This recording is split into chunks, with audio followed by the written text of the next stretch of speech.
condamné cette action du président Trump, et il y a eu également le président Xi Jinping qui a également condamné ces actions parce que pour eux, c'est inadmissible de violer l'État, tout un État, surtout à l'ère actuelle du 21e siècle. D'accord, condamner l'action, c'est ce que Poutine a fait et le président chinois.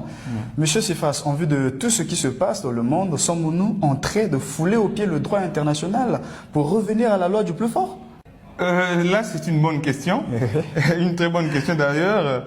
Selon moi, le droit international n'a été que favorisé par les plus grands au malheur des plus faibles. Surtout en Afrique. Surtout en Afrique, d'ailleurs. Surtout en Afrique. Parce que nous voyons la situation qui se passe à l'est de la RDC, aux yeux de tout le monde d'ailleurs.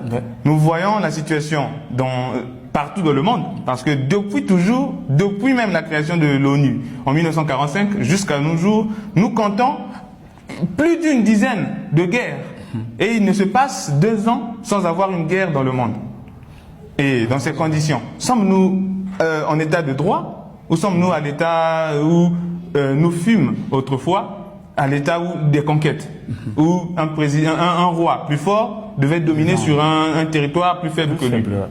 Jusque-là, nous constatons cela. Et je salue d'ailleurs la sagesse du président burkinabé, Ibrahim Traoré, qui, quelques jours avant, sortait sur une déclaration, un discours national, et il parlait de l'hiver noir. Il parlait de l'hiver noir en disant que dans ce monde actuel, eh bien, les faibles vont disparaître. Une déclaration d'ailleurs glaçante, très glaçante. Parce que quand il le dit que les faibles doivent disparaître, soit on est fort, soit on est faible et on disparaît.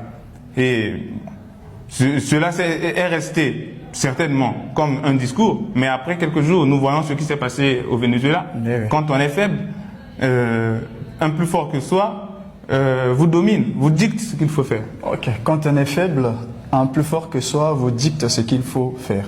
Dernière question, monsieur Cephas. Alors, est-ce que la situation du Venezuela rappelle-t-elle certaines réalités africaines? Bien que vous l'avez déjà parlé, mais est-ce que vous pouvez encore mettre un peu de la sauce au-dessus? Justement, la situation au Venezuela, c'est pratiquement la même situation qu'en Afrique.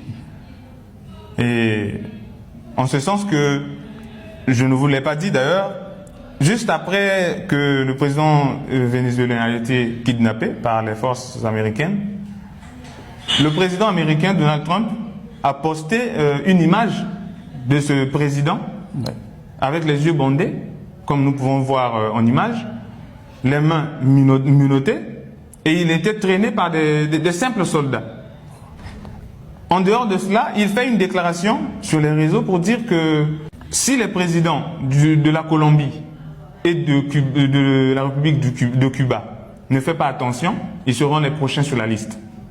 Et on voit juste un système que l'on peut reconnaître sur l'Afrique.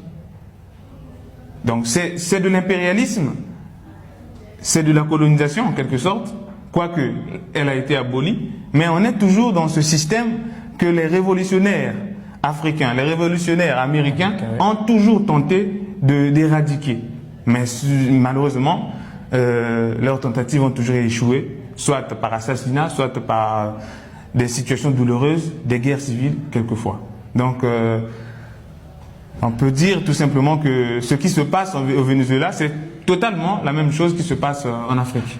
Ce qui se passe au Venezuela, c'est ce qui se passe en Afrique. Merci beaucoup, monsieur Cephas Ngakana, pour cet éclairage riche et sans complaisance. Ce que nous retenons ce soir, c'est que la situation du Venezuela dépasse largement la personne de Nicolás Maduro. Elle pose des questions fondamentales sur la souveraineté des États, le droit des peuples à choisir leur destin et les rapports de force internationaux. Justement. Des questions qui résonnent fortement en Afrique et dans l'ensemble du monde panafricain. Monsieur Cephas, passons au sport à présent. La CAN se poursuit et hier soir, une rencontre remplie d'émotions était d'affiche le match qui a opposé le Cameroun à l'Afrique du Sud. Monsieur Cephas, essayez un peu de nous parler, vous y connaissez un peu, non, au sport? Oui, un peu. Le match du Cameroun contre l'Afrique du Sud, je l'ai d'ailleurs suivi. Et j'ai suivi encore quelques résumés sur les réseaux, parce que c'était un match fort d'émotion, un match très serré, et j'ai été ravi. Vraiment, un match très serré et un score de 2 buts à 1 avec la victoire finale du Cameroun. Oui, le continent. Oui, et donc Junior Chamado qui a commencé à marquer à la 34e minute. Ensuite, Christian Kafano, Kofana, si je me trompe bien, à la 47e minute. Et dites-moi un peu, vous avez vu la célébration du quart de Christian? Justement. Et il a célébré à la Cristiano Ronaldo. À Cristiano Ronaldo. Je suis fan de Messi, mais c'était magnifique. Le saut, il s'était arrêté quelques secondes en l'air et il a vraiment respecté son idole Cristiano Ronaldo. Ouais, à la Cristiano Ronaldo. Et puis finalement, l'Afrique du Sud a essayé de se donner vers la fin, mais malheureusement seulement il n'a marqué qu'un seul but à la 88e minute par Évidence Gopa. Alors, Cameroun-Maroc au quart de finale. Monsieur Cephas, quel match? Cameroun-Maroc. Quel match, oui. Parce que déjà, s'il faut prendre le nom des sélections, le Cameroun, les Lions de la Teranga, face à eux, les Lions de l'Atlas. Et on aimerait voir quel lion qui s'affrontent. Quel lion sera le vainqueur à l'issue de ce match. Un match d'ailleurs qui promet, promet de fortes émotions. En tout cas, ça promet des fortes émotions. Et deuxième match encore, une autre très belle affiche en quart de finale. Le Mali contre le Sénégal. Mais quelles affiches! Je puis dire que la CAN 2025 serait la meilleure CAN de l'histoire parce que niveau jeu, niveau des matchs, on ne peut pas comparer. Justement, on ne peut pas comparer. Vraiment des très belles affiches, des très beaux matchs et vraiment ça fait du bien à suivre. Maintenant, les matchs d'aujourd'hui, parce que les affiches, les huitièmes de finale continuent. Nous aurons aujourd'hui Égypte-Bénin à 17h, Nigeria-Mozambique à 20h, mais surtout le mardi 6 janvier à l'Algérie, RD Congo. Quel match! On aimerait voir ça en tant que Congolais. Ça, c'est un match où on ne peut qu'inviter tous les téléspectateurs de suivre, parce que ça c'est une très belle affiche qui promet beaucoup de choses. Et donc, à la fin, la Côte d'Ivoire défiera le Burkina Faso à 20h.